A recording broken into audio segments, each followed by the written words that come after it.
Selamat pagi saudara-saudariku yang terkasih dalam nama Tuhan kita Yesus Kristus. Kita mendengarkan renungan harian pada hari ini. Mari kita berdoa. Kasih karunia Tuhan kita Yesus Kristus, kasih setia dari Allah Bapa dan persekutuan Roh Kudus, itulah kiranya menyertai dan memberkatimu. Amin. Saudara-saudariku yang terkasih dalam nama Tuhan kita Yesus Kristus, firman Tuhan untuk kita pada hari ini 31 Maret 2026, hari terakhir di bulan Maret. Kita sungguh bersyukur Bapak Ibu. Mari kita mendengarkan renungan harian, yaitu firman Tuhan yang tertulis di Injil Lukas 5 ayat 32. Aku datang bukan untuk memanggil orang benar, tetapi orang berdosa supaya mereka bertobat. Dang naruau majou aka partigor asa di pau barohana aka pardosaido. Demikian pembacaan firman Tuhan. Saudara-saudariku yang terkasih dalam nama Tuhan kita Yesus Kristus, apakah kita masih mengingat renungan harian pada hari Sabtu 28 Maret 2026? Dikatakan dalam Injil Markus 2 ayat 17, Yesus mendengarnya dan berkata kepada mereka, bukan orang sehat yang memerlukan tabib, tetapi orang sakit. Aku datang bukan untuk memanggil orang benar, melainkan orang berdosa. Baik Injil Markus, baik Injil Lukas mencatat bagaimana Yesus sangat memperhatikan orang-orang yang berdosa supaya berbalik dari jalannya dan menuju kepada kebenaran.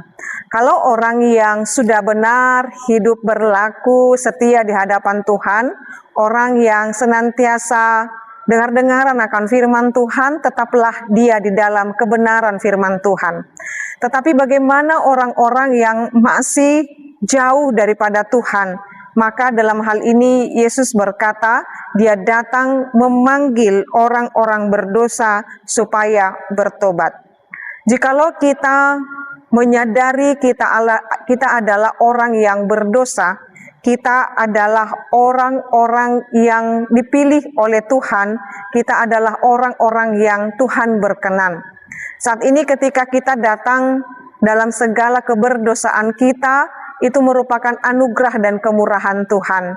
Namun mari kita perhatikan dan kita catat dalam hati kita masing-masing.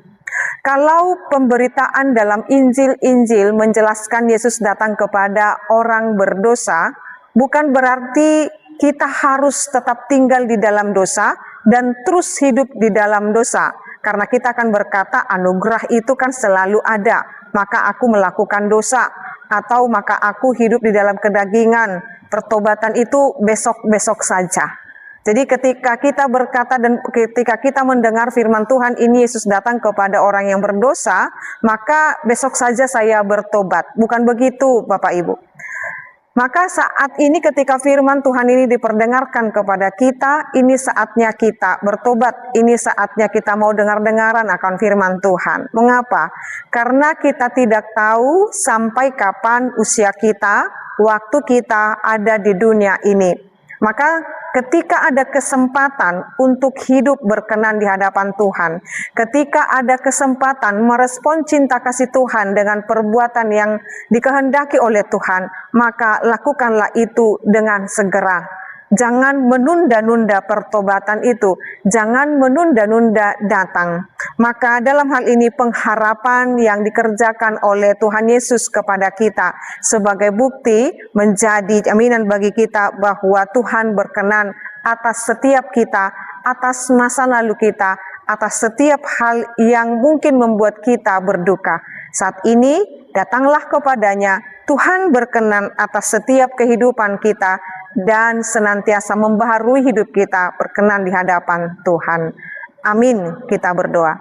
Ya Allah Bapa kami, sungguh Tuhan kami menikmati kemurahan-Mu dengan kebaikan Tuhan. Engkau datang rela mati untuk kami orang yang berdosa ini. Terima kasih untuk kesempatan bertobat ini. Biarlah hari demi hari kami semakin diperlengkapi sesuai dengan kehendak Tuhan. Kami bersyukur Tuhan di hari ini Tuhan memberkati kami dengan kesehatan, sukacita, berkat dan segala penyertaan Tuhan. Kami berdoa bagi setiap orang yang merindukan kesembuhan, merindukan perbaikan ekonomi, keharmonisan di tengah-tengah keluarga, pemulihan di tengah-tengah keluarga, rezeki, berkat keturunan, jodoh, dan juga kesehatan. Kiranya Tuhan memberkati setiap umat-Mu ini. Ingatkan kami Tuhan, supaya kami terus hidup berkenan di hadapan Tuhan, karena Engkau adalah pribadi yang selalu mencintai kami tanpa syarat. Terima kasih untuk segala kebaikan dan kemurahan Tuhan dalam hidup kami. Ajar kami meresponnya dengan hidup berkenan di hadapan Tuhan. Dalam nama Yesus Kristus dan pimpinan Roh Kudus kami berdoa dan mengucap syukur. Anugerah daripada Tuhan kita Yesus Kristus, kasih setia dari Allah Bapa dan persekutuan Roh Kudus, itulah kiranya menyertai dan memberkatimu sekarang sampai selama-lamanya. Amin. Selamat pagi saudara-saudariku, selamat melanjutkan aktivitasnya. Tuhan Yesus memberkati. Shalom.